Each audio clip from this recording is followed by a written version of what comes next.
For today's video guys, another vlog na naman tayo. Ang babaeng walang pahinga. So, nabutan na ko dyan og cheese sa babaw sa atong cheese muffin, no? Kay nahuman naman nato na og mga mix tanan ang mga ingredients. Siyempre ato nang tapingan siya og cheese.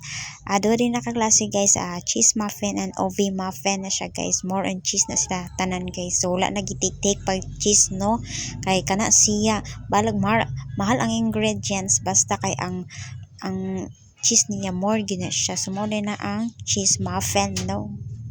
Well, gabutang ko na guys is nakoy kauban na guys nga grabe ka badungon guys. Sig sinamok sa kuha guys. Ang gigna na ay pag sinamok dire bay kay dagan ko buhaton.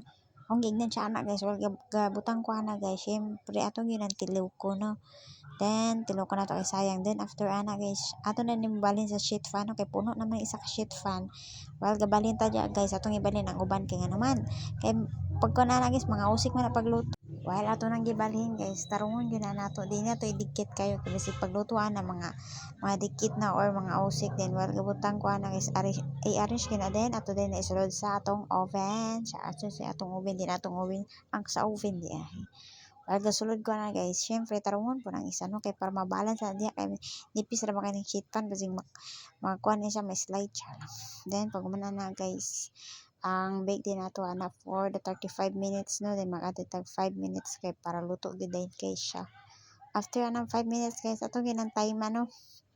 Kay well ka time man ta ana syempre. Ato ang init sa kalayo is 180 degree ra na siya. So degree char. Diba? Mo gina akong buhaton, no, sa wala na mga display dito.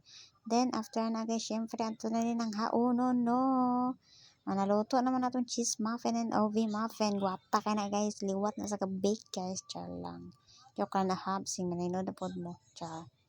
Diba init kayo. Nainitan ko na. Pag ako rin katakantahan. Basta kayo muna na yung cheese muffin. Then after check, finished product. Beautiful my cheese muffin. I love it. Thank you for watching guys.